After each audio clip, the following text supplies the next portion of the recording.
Istanbul has something to celebrate. It has successfully hosted the last big UN conference of the millennium. At dinner this evening, the atmosphere is convivial, but the laughter is apprehensive. They get corrupted by the power. You know, power is so wonderfully mysterious, and you know, they get into your blood. So The conversation is laced not with celebration, but with foreboding. They cannot change my personal life. I come here and I drink. Turkey is going through one of the most dramatic changes in its modern history. I am worried. We don't realize how serious it could be. Hazır olun, başlıyoruz. Milletimizin saadet ve selameti için. Turkey is a secular state. It deliberately excluded religion from its constitution 73 years ago. But today Islam has become a major political player. En büyük zaferler sizin olsun. Şimdilik Allah'a emanet olun. Last week, the Islamic welfare party known as Refah took power as the major partner in a coalition government, injecting by turns hope and fear in the population.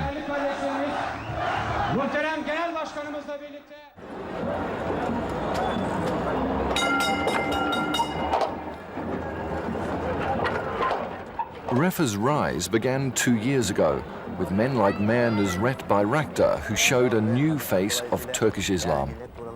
A crusading, reforming administrator breathing new life into a once derelict part of Istanbul.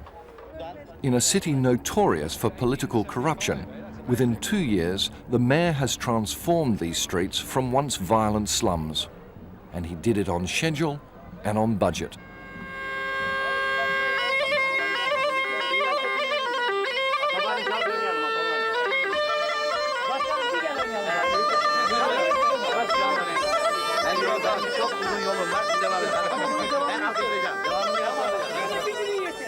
Mayor Bayraktar is the friendly, competent, tolerant face of Islam, a member of Refah, which swept Turkey's municipal elections almost 2 years ago.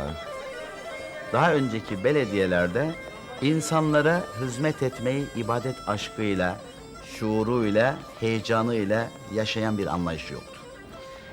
Makam, şan, şöhret hırsı belli zaman çerçevesinde çıkar gruplarıyla müşterek hareket ederek kendi geleceklerini düşündüler. Aleykümselam, hoş geldiniz, hoş geldiniz. Buyurun. Unlike the autocratic predecessors from Turkey's secular political parties, Refah's success lies in staying close to the people. Every week the mayor opens his office to those who want to bring their problems to him personally. At first he got hundreds. Nowadays there seem to be fewer complaints. Komşu geri çektirdi inşaatımı. Orasında şimdi oraya demir deposu yapıyor. Yani benim yerimi geri çekti. Kendinin yeri yoktur. Orası bitişik nizam olacaktı. Sultan's complaint is typical in a chaotic city where building permits have always been an exception rather than a rule. Yaptı. Ne istiyorsunuz şimdi bizden? Ben yıkmasını istiyorum orayı, kaldırmasını istiyorum. Hemen yazıyorsun, notunu alıyorsun. Bir de bakalım nedir oradaki şeyi bir kontrol ettirelim. Ferruh Bey, isterseniz bir de dilekçesini alalım. Şikayet dilekçesini alalım, hemen İmar Müdürlüğü'ne havale edelim. Yarın baktıralım, tamam mı? Çayınızı için sizin konumunuza bakacağım. Çok sağ ol, Allah ömürler uzun ömürler.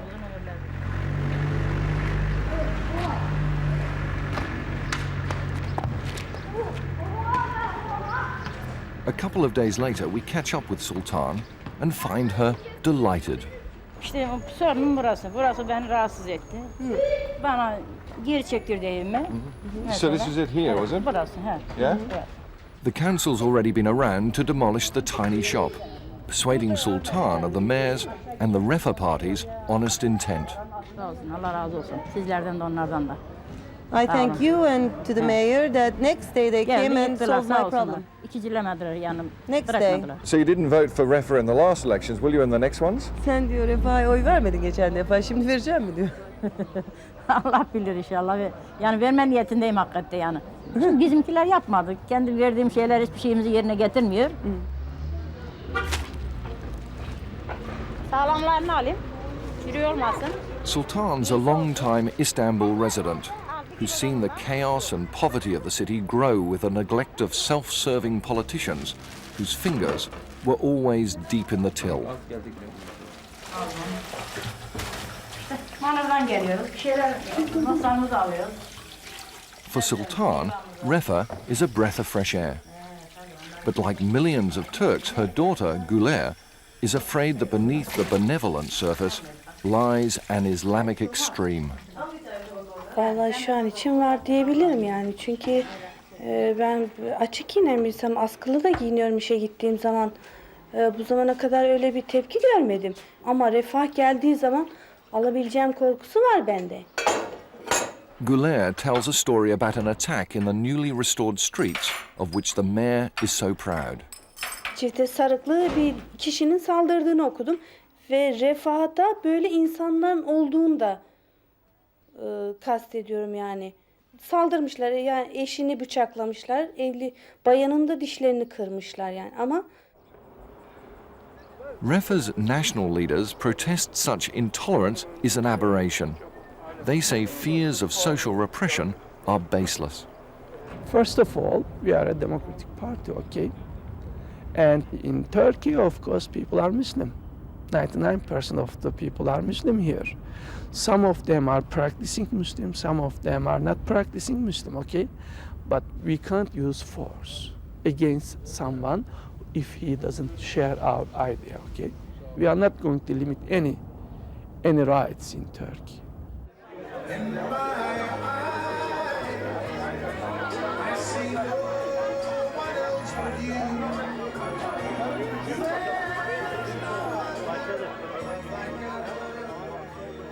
For those who cherish the secular life, suspicion of Refah runs deep. If they get the majority, I mean the power, I don't think they will act gently and, you know, nicely and smoothly. They'll be forceful, would they? They will. At least they will try.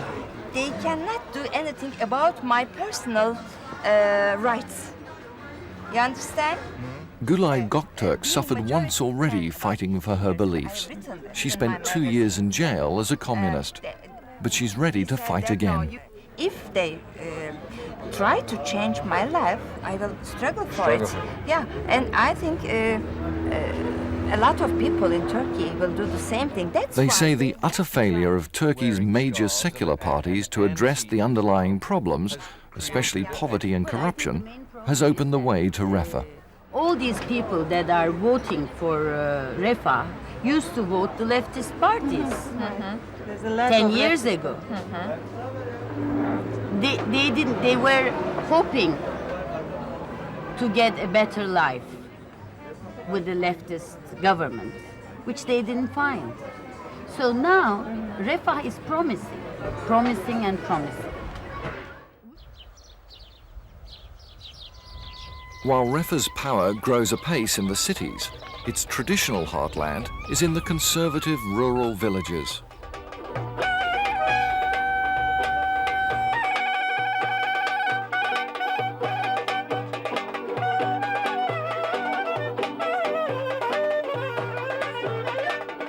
Like countless women before her, 17-year-old Arzu is awaiting an arranged Islamic marriage, sequestered from the celebrating menfolk below.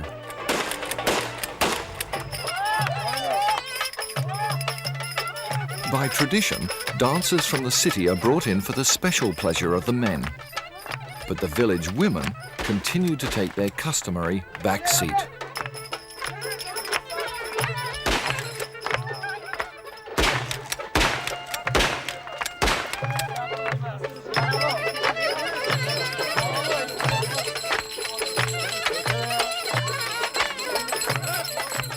Marrying off a daughter is an important and serious event, and when the groom arrives late, there's considerable anger at this perceived affront. Refah's appeal to such traditional mores is strong amongst those clinging to village life.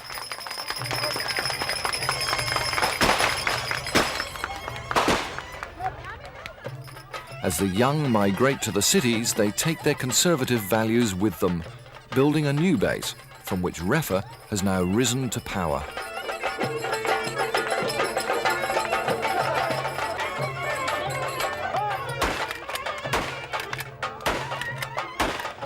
Önümüzdeki günler yaşandıkça apaçık bir şekilde herkes görecektir.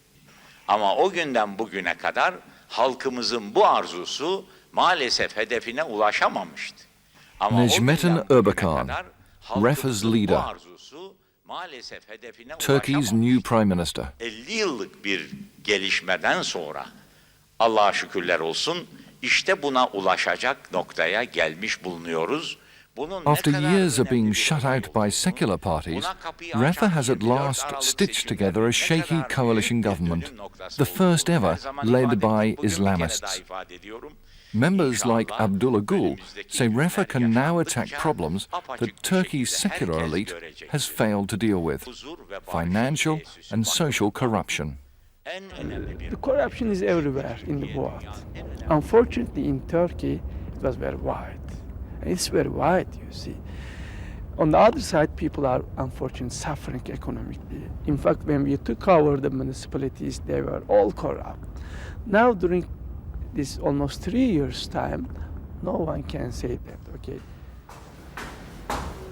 Pious talk, but it cuts no ice up here above Istanbul, in an artist's garret, where fear of a wholesale Islamic assault on democracy reaches its height.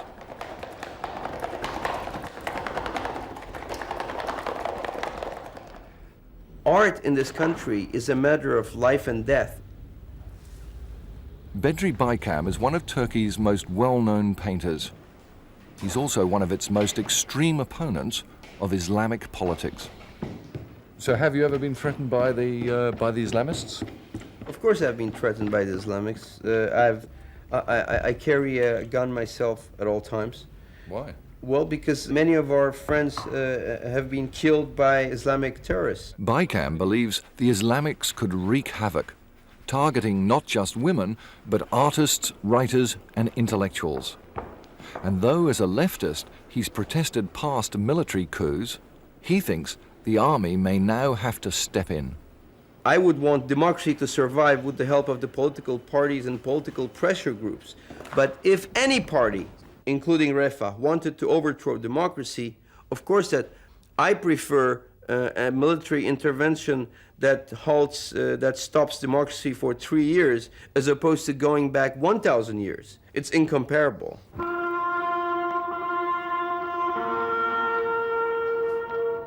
Talk of military intervention is not so far-fetched. 73 years ago, when Turkey became a secular state, the army was given the job of protecting the constitution, and 3 times it stepped in to unseat the politicians, often brutally suppressing any dissent. At what stage would the army feel forced to intervene, do you think? This is a very tough question. I wish I knew. If Refah Party starts to amend some critical laws which really uphold a secular democratic state in this country, then you would never know what the military would do.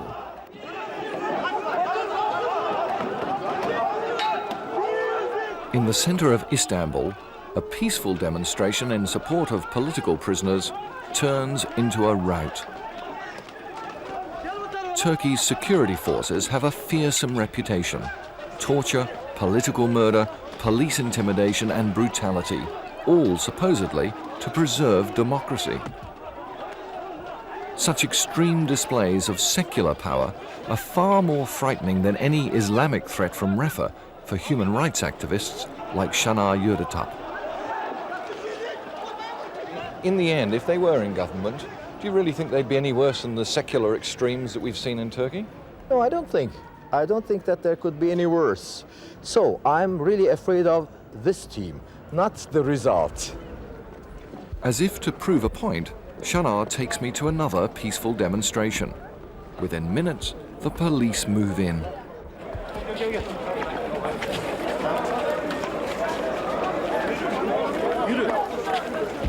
This is legal. We didn't have to take any permission, and they're taking you're making demonstration, so you don't have any permission for that. So what the police is doing is illegal? Yes, of course, what the police is doing.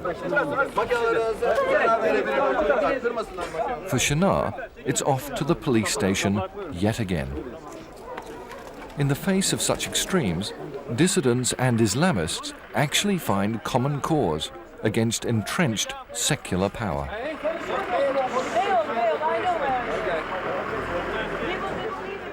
In Turkey, there are some group elitists, they don't want to see us in the power because they got used authority, okay? They don't want their authority to be shaken, okay?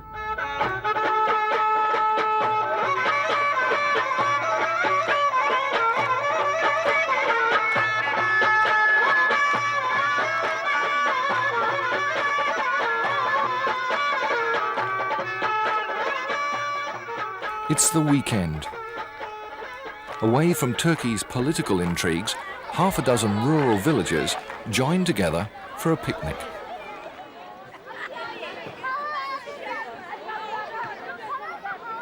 Many are Refah supporters, but like most Turks, observant or secular, scarved or bareheaded, ordinary people mix easily together.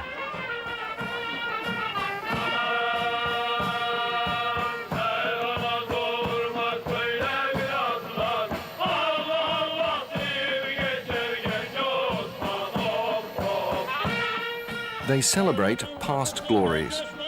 A Muslim Ottoman Empire once noted for its prosperity and the tolerant way in which Islamic and secular laws operated side by side.